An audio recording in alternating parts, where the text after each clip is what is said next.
Ini sudah fix ya, sah ya, Yahya Waloni dilaporkan.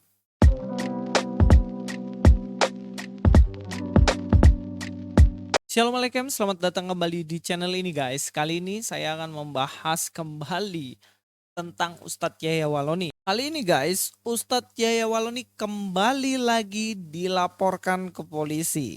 Kalau beberapa hari yang lalu di mana Pak Denny Siregar mengatakan bahwa Yahya Waloni nggak bisa ditangkap karena nggak ada yang lapor.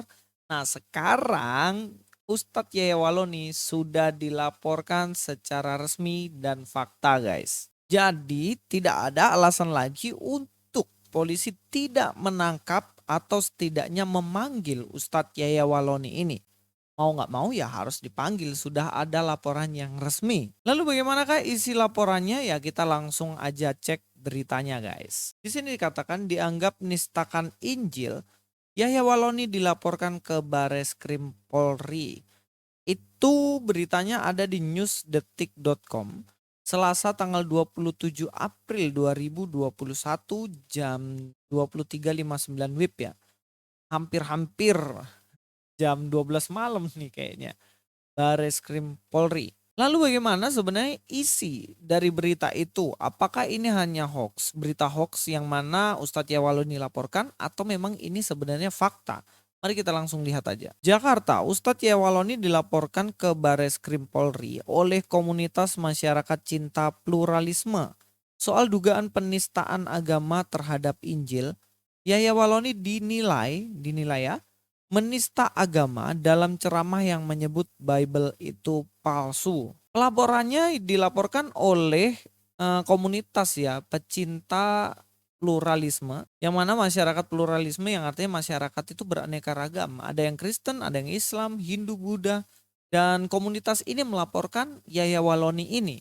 Karena apa? Karena dia menista agama Kristen dengan mengatakan bahwa Injil atau Bible itu palsu. Kalau butuh seorang saksi dan bukti-bukti ya saya bisa lah. Ada video-video yang saya bahas tentang Yahya Waloni yang mengatakan tentang Injil itu palsu tapi sebenarnya dia sendiri nggak bisa membuktikan. Bahkan dia pernah mengklaim katanya dengan tangannya sendiri merubah bagian dalam Injil itu. Dan itu jelas bohong banget. Karena ya Injil itu udah ada, udah fix, udah finish bahkan sejak Yahya Waloni belum dilahirkan. Masih ada di dalam rancangan. Sudah ada Injil tapi dia muncul begitu aja dan bilang Injil itu palsu katanya. Yang jelas ini kebohongan dan masih banyak lagi yang dibilang orang Kristen itu katanya bukan jual. Memakai uang persembahan untuk beli senjata untuk memusnahkan orang Islam. Nah ini fitnah keji yang gak berdasar. Banyak banget buktinya di video saya, silahkan cek sendiri.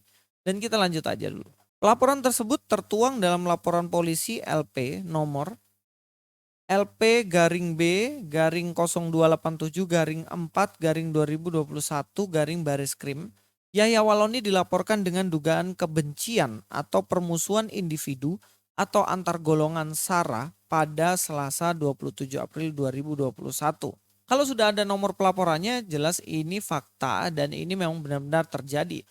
Ya memang kalau dugaan yang diberikan atau tuduhan yang diberikan itu tepat sih. SARA antar golongan, antar individu juga. Karena dia pernah menebarkan kebencian antar individu terhadap Pak Isra Soru kalau nggak salah. Dan juga kalau antar golongan ya jelas pada Kristen dan juga SARA ya banyak suku pun bahkan dia nisketakan juga. Oke kita lanjut aja. Dalam kasus ini Yahya dilaporkan bersama dengan pemilik akun YouTube Tridatu. Dalam video ceramah itu Yahya Waloni menyampaikan bahwa Bible tak hanya fiktif namun palsu. Dia ngomong tentang Bible, tentang Injil, tentang Alkitab dikatakan palsu dan juga cerita fiktif. Sekarang gini aja lah, sebelum Yahya Waloni ditangkap polisi, teman-teman lah antek-anteknya atau pengikutnya bilang Ustadz Yahya Waloni ini berdebat dengan saya. Saya sangat bersedia untuk pembuktian tentang Injil yang palsu ini. Silakan aja lah. Khusus Ustadz Yahya Waloni saya bersedia. Ya online aja debatnya, kita buktikan saja. Dia bisa membuktikan bahwa Injil palsu atau cuma omong kosongnya dia aja. Ya setelah itu silakan tangkap. Ya kalau bisa secepatnya tangkap juga sih. Karena memang ini sudah penebaran kebencian Dan juga ini fitnah. Dia nggak bisa buktikan bagian Injil mana yang palsu, tapi dengan sesuka hatinya mengatakan Injil itu palsu. Ya pantas aja dia dilaporin. Lanjut ya. Di dalam LP tersebut, mereka disangkakan dengan UU nomor 19 tahun 2016 tentang perubahan atas UU nomor 11 tahun 2008 tentang informasi dan transaksi elektronik pasal 45A junto pasal 28 ayat 2 dan atau pasal 156A KUHP. Sementara itu Christian Haryanto selaku koordinator masyarakat cinta pluralisme menyebut ada sekitar 76 orang yang ikut melaporkan Yahya ke Bareskrim hal ini. Kami dari komunitas masyarakat cinta pluralisme akan melaporkan Yahya Waloni dengan dugaan penistaan agama terhadap Injil dan ujaran kebencian atas nama Sara. Sesuai dengan bunyi pasal 156 KUHP dan seterusnya, ujar Christian melalui keterangan tertulis sebelum melaporkan kasus tersebut. Ternyata banyak banget yang melaporkan ya, sampai 76 orang pergi ke Bareskrim. Ini membuktikan bahwa ternyata tidak hanya orang Kristen, tetapi orang Islam pun risih sama Ustadz Yahya Waloni ini. Tapi yang gak habis pikir nih ya, kenapa masih ada kalangan-kalangan Islam tertentu yang ngundang dia terus. Bahkan sampai sekarang ada mobilnya Fortuner. Kan masih banyak duit tuh. Sebelumnya waktu jadi pendeta nggak punya apa-apa, pas-pasan hidupnya. Sekarang setelah jadi ustadz kaya raya ini, Ustadz Yahya Waloni. Jangan-jangan dia pindah agama gara-gara Indomie kali. Gak, itu dia yang bilang ya. Saya rasa terlalu konyol lah kalau ada orang pindah agama gara-gara Indomie doang guys. 76 relawan ikut melapor atau hadir di Bareskrim Mabes Polri sampai hari Selasa pagi 27 April 2021 tambahnya.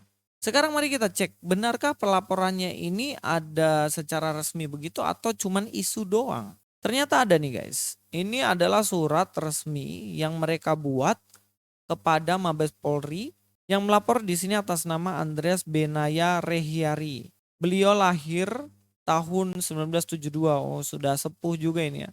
Karyawan swasta, telah melapor di SPKT Bareskrim kebencian atau permusuhan individu antar golongan SARA jam 10 WIB tanggal 24 bulan 4 2021, tempat kejadian rumah, nama Yahya Waloni dan pemilik akun YouTube Tridatu. Dan selanjutnya ini sudah ditandangani oleh Pak Andreas Benaya dan juga di sini sudah distempel dari staf kepolisian ya, Irwan Eran Setianto, sarjana hukum. Ini sudah fix ya, sah ya, Yahya Waloni dilaporkan. Dari sini sudah jelas bahwa Ustadz Yahya Waloni dilaporkan dengan resmi. Dan kita tunggu bagaimana kerjanya, apakah Ustadz Yahya Waloni bakal diciduk dan juga bakal menyusul seniornya Munarman atau juniornya kali ya. Gak tahu lah. Nah kita lihat aja, benarkah akan terjadi keadilan di sini. Memang sudah sekian lama kebal hukum Yahya Waloni ini dilapor ulang-ulang, tetap aja dia gak kesentuh sama sekali. Dan juga temannya satu, Ustadz Abdul Somad yang mau nikah nih sama cewek 19 tahun nih. Ya kita lihat aja lah perkembangan kasusnya. Mudah-mudahan hal ini segera selesai dan juga tidak ada lagi ujaran-ujaran kebencian, tidak ada lagi menjelek-jelekkan agama lain. Biarlah polisi menangkap, biarlah polisi menangkap orang-orang yang suka menebarkan kebencian ini. Ya silakan diurus Yahya Waloni dan silakan juga diurus Paul Zhang. Terima kasih, sampai ketemu di video selanjutnya. Luis Prasetyo di sini. God be with you all.